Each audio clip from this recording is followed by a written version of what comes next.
The punishment of teenagers, playing with the supernatural without knowing the risk. The film opens by showing a teenage boy named Cole who is searching for his younger brother Duckett at a house party.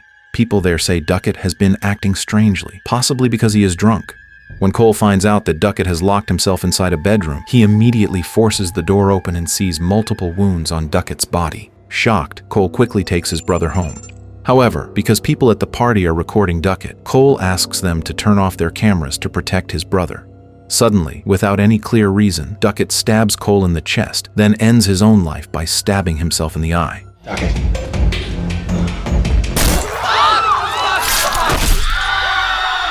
Elsewhere, a 17-year-old girl named Mia holds a small gathering to commemorate the death of her mother, Rhea, who passed away exactly 2 years earlier, together with family and close friends. Even after all this time, Mia is still grieving and often feels as if she hears her mother's voice. Meanwhile, her father Max is not very close to her because he is too busy with work. That night, Mia visits her best friend Jade, who has a younger brother named Riley. The three of them are extremely close, and because Mia comes over so often, she is already treated like a daughter by Jade and Riley's mother, Sue. Oh.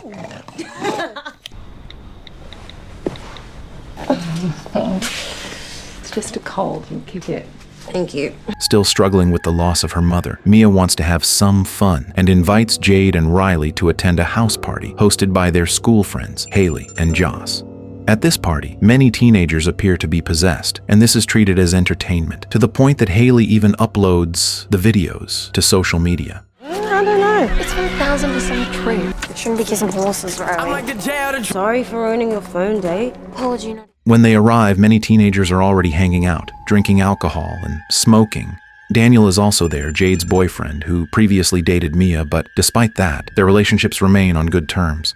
Eventually, the main event of the party begins, where some of them intentionally allow themselves to be possessed. Since this is the first time Mia and Jade attend such a party, they believe the possessions are nothing more than tricks. Curious, Mia decides to become one of the participants. She is told to sit on a chair and is tightly restrained so she will not hurt anyone. Haley then explains the rules of the game, saying that the possession must not last more than 90 seconds or the spirit will stay inside the body forever. First, a candle must be lit as a portal for spirits to enter their world, and later, the candle must be blown out to close the portal again. After that, the medium connecting the human world and the spirit world is placed directly in front of Mia, which turns out to be a severed hand covered in strange writings. Mia is instructed to hold the hand while saying, "Talk to me." When the spirit appears, she must keep holding the hand and continue with, "I let you in." Terrified by the spirit in front of her, Mia immediately lets go. Yes, sir. Hands up. If you die while they're in you, they'll have you forever. Cannot go for more than 90 seconds. Am I clear? Light the candle to open the door, blow it out to close it. Now say, talk to me. Talk to me. She then repeats the ritual, again saying, "Talk to me," and a different spirit appears. Talk to me. Fighting her fear while still gripping the hand, Mia once again says, "I let you in." As Mia becomes possessed, her pupils dilate and the door in the room opens and closes by itself. Talk to me. Say it! I let you in.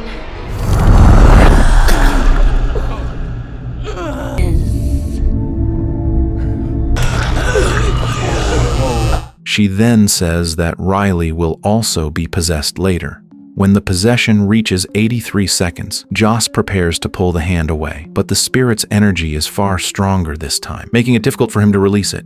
When the time passes 90 seconds, the electricity suddenly goes out, and Mia tells everyone to run while staring straight at Riley. 83 seconds, Joss, get it off her! Oh, shit.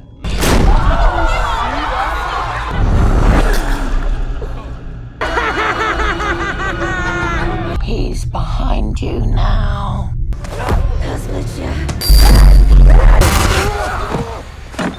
After the party ends, a frightened Riley wants to sleep with his sister, but Jade immediately sends him away, saying that Riley is no longer a child.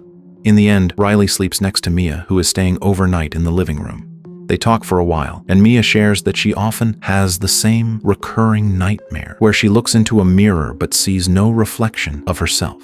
Mia also tells Riley about her mother, Rhea, who died from a sleeping pill overdose, explaining that the bedroom door had been locked and Rhea had tried to ask for help by scratching at the door, but unfortunately she could not be saved. After Riley falls asleep, a mysterious hand is seen gently stroking his cheek.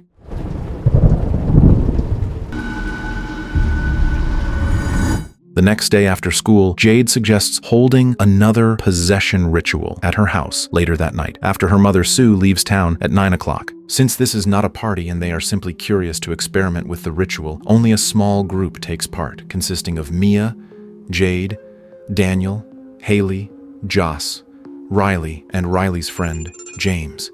Mia asks where the severed hand originally came from, and Joss and Haley explain that according to rumors, the hand once belonged to a satanic worshiper who had it cut off, then preserved and encased in ceramic so it would not decay. It is also said that the other hand exists somewhere, though no one knows where. The ritual begins, and Daniel becomes the first person to try it. All right, time. Okay. Say it. Talk to me. I'll let you in. Once possessed, Daniel suddenly becomes overwhelmed with lust, as if inhabited by a spirit that enjoyed having sex when it was alive. Without realizing it, Daniel even starts kissing Jade's pet dog, and all of this is recorded by Haley. One by one, they continue having fun, taking turns being possessed with some crying afterward, some becoming aggressive, others feeling terrified, singing, and even turning the severed hand itself into a joke.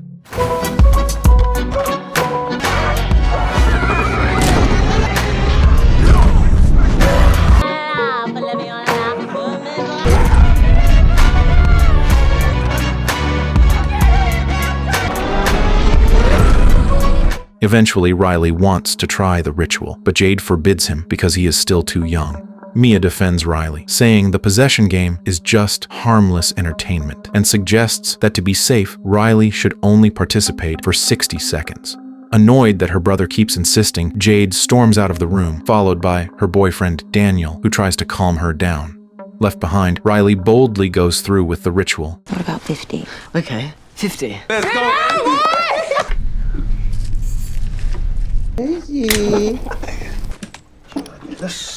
Hands up. Talk to me. I'll let you in. She sought so much me. Unexpectedly, the spirit that appears before him takes the form of Mia's mother, Rhea. The spirit apologizes and says that she misses Mia deeply. Hearing her mother speak, Mia begs for more time to talk to her, and Rhea expresses how much she loves Mia and how proud she is of her. However, without realizing it, the 90-second limit passes, and something truly horrific happens. Hey, that's 50 seconds. Say it to my mum, please. I'm so sorry. I'm so proud of you.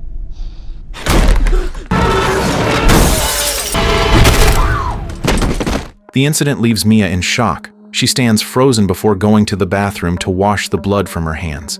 Meanwhile, Jade contacts her mother to tell her that Riley has been hospitalized because his face is badly damaged. Shortly after, an ambulance arrives and takes Riley to the hospital. The police then question Mia and the others, but none of them admit anything about the severed hand ritual and claim they do not know what happened to Riley, so the police eventually allow them to go home. When Mia arrives home, her father Max asks what really happened to Riley, but Mia says she wants to rest and does not want to talk about it. She goes to her room, revealing that she has secretly brought the severed hand with her. Worried about Riley's condition, Mia later takes a taxi to the hospital and briefly sees Riley's horribly disfigured face. After that, Jade and her mother Sue immediately drive Mia away, blaming her for what happened to Riley. What are you doing here? Look at his face. What did my son ever do to you? Did you give him something? No, Bad, Mia. He's really fucking bad. I didn't hurt him. Moments later, Mia sees the reflection of her mother's spirit in a window. She follows it into a bathroom where one of the stall doors suddenly slams shut and Rhea's voice can be heard screaming for help. When Mia opens the door, no one is inside. Terrified by everything she has experienced, Mia is eventually taken home by Daniel after he notices her growing anxiety. Mia begs Daniel to stay with her that night because she is afraid to be alone. Mum was there because she was trying to reach out. That night, Mia dreams that she is being intimate with Daniel, but the dream suddenly shifts and she sees the moment when her father Max desperately tries to save Rhea as she overdoses. Mia suddenly jolts awake from her sleep. She then notices something in the corner of her room and sees a crawling female spirit sucking on Daniel's foot. Horrified, Mia immediately wakes Daniel up, but when Daniel opens his eyes, it turns out that Mia herself is the one sucking on his foot while being possessed by a spirit. Because of this incident, Daniel leaves and Mia becomes even more anxious now that she is completely alone. Overwhelmed with guilt, she slaps herself. Desperate, Mia performs the possession ritual on her own, hoping that her mother will come to comfort her. Mia asks whether Rhea killed herself, and Rhea answers no. Rhea also reminds Mia that she must help Riley, who is still possessed by a spirit. The presence of her mother makes Mia feel deeply calm, as if she's being embraced. Mia, Did you kill yourself? No, Riley needs help. I need. Elsewhere, while Riley is being bathed, he suddenly becomes aggressive, biting Jade's hand. Not only that, he repeatedly smashes his head against the bathroom wall and licks the blood as it flows down his face. Fortunately, Sue and the nurses quickly arrive and manage to stop him. Afterward, Mia and her friends gather to discuss what they should do next. By this point, the police already know what truly happened to Riley from a video provided by his friend James, but they cannot take action because Riley technically harmed himself. Mia then tells them that she saw two spirits, the first being her mother at the hospital, and the second, a female spirit sucking Daniel's foot while he was staying at her house. When Jade hears that Daniel stayed overnight at Mia's place, she immediately becomes furious with him. Haley and Joss then explain where they obtained the severed hand. It turns out they knew Duckett and had attended several parties with him, also playing the possession ritual together. Joss eventually borrowed the hand just for fun, and Duckett willingly gave the cursed object away because by then he could already see spirits without using the severed hand, just like Mia. Not long after, Duckett was suspected of developing schizophrenia, which caused him to stab his brother Cole and ultimately take his own life by stabbing himself in the eye, as shown at the beginning of the film. Mia then comes up with the idea of meeting Cole so they can figure out how to stop everything. Showed the police the video. Have any of you guys still been seeing stuff? Look, none of us have been seeing shit, alright? Saw my mom at the hospital. Wait, who's Duckett? Yeah, I met him twice at some parties. Can we talk to him? Long story short, they meet Cole and tell him about Riley being severely injured because a spirit is still inside his body. Cole can only say that Riley must force the spirit out on his own, though he has no idea how. As they get off the bus, Jade becomes even angrier, blaming Mia for letting Riley stay possessed for nearly 2 minutes just so she could talk to her mother's spirit, especially after discovering that Mia also slept in the same house as Daniel. Mia promises to make up for her mistakes and suddenly remembers that during Riley's incident, they never blew out the candle as they were supposed to. Because of that, she believes the only solution is to make Riley perform the ritual again, but this time, the candle must be blown out to close the portal to the spirit world. Mia, Jade, and Daniel return to the hospital, knowing they must act quickly because Sue will arrive in 1 hour. The candle is lit, the severed hand is placed into Riley's hand, and Mia says, "Talk to him," before immediately blowing out the candle. When nothing happens after several attempts, Mia decides to possess herself instead, hoping she can communicate with Riley's spirit, which may have been separated from his body. Even though Jade tries to stop her, Mia refuses to back down. She grabs the severed hand and says, "Riley, talk to me." Suddenly, the spirit of a kind little girl appears, and Mia asks if she can tell her where Riley is now. The girl offers to guide Mia into the realm of the dead so she can see what is really happening to Riley. Mia realizes that Riley's soul is being held captive by other spirits in the afterlife and that they must do something to free him. Riley, talk to me. Do you know where he is?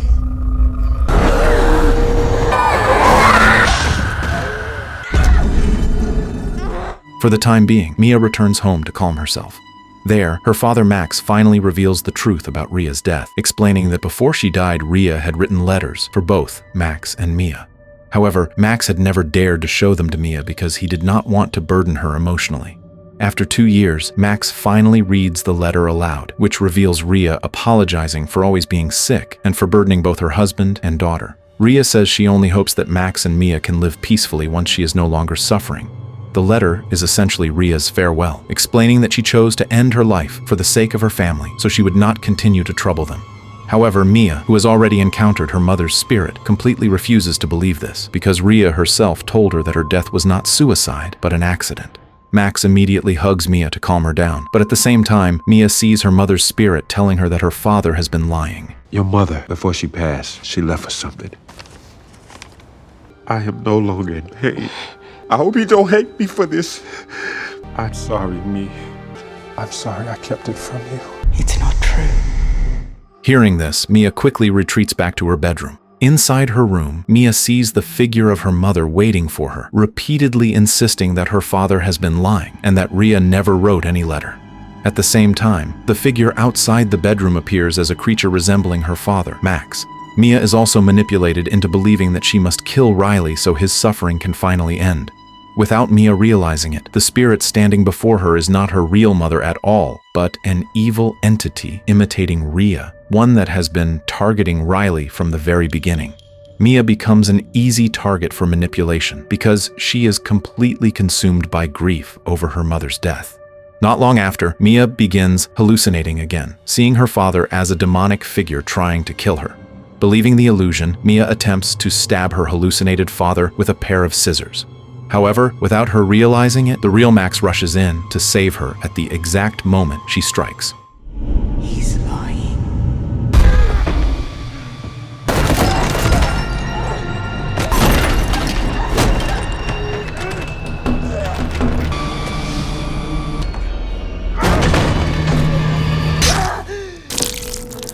Night turns into morning, and Mia calls Jade, telling her that she has finally figured out how to save Riley from his suffering. She asks Jade to come to her house so she can explain everything, and Jade, without any suspicion, immediately heads there. In reality, this is only a deception, as Mia has already been completely influenced by the fake spirit of her mother. While Jade is on her way, Mia, who is at the hospital parking lot, goes straight into Riley's room. Fortunately, Sue is still there. Sue apologizes for blaming Mia earlier, believing that Riley may have been suffering from a mental disorder. She tells Mia that her presence means a great deal to Riley because she is already considered part of the family. Mia asks to be left alone with Riley so she can focus on praying for him, and Sue eventually leaves the room. Suddenly, Mia begins hallucinating again. She sees Riley transform into an old female spirit and witnesses this entity imprisoning Riley's soul in the realm of the dead. Mia raises the scissors to stab it, but for a brief moment she realizes that what she is seeing is only a hallucination. At the same time, Jade arrives at Mia's house and is shocked to find Max covered in blood, but still alive. Jade immediately calls her mother Sue, and when she learns that Mia is at the hospital with Riley, she warns Sue that Mia could put Riley's life in danger. When Sue rushes to check the hospital room, both Mia and Riley are already gone, because Mia has once again fallen under the influence of the fake spirit of her mother, which urges her to throw Riley into oncoming traffic. Realizing the danger threatening her brother, Jade rushes toward the hospital, but before that, she calls an ambulance to help the critically injured Max. Jade then returns to the hospital and is fortunate enough to spot Mia carrying Riley toward the road. Meanwhile, Mia continues to be convinced by the false spirit that what she is doing is right. Fortunately, Jade manages to save Riley by pushing Mia into the street, where Mia is struck by a passing car.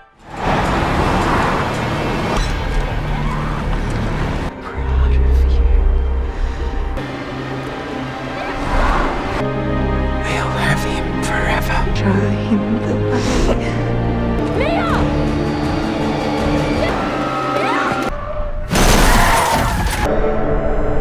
The scene then shifts to Mia, badly injured, and now in the hospital.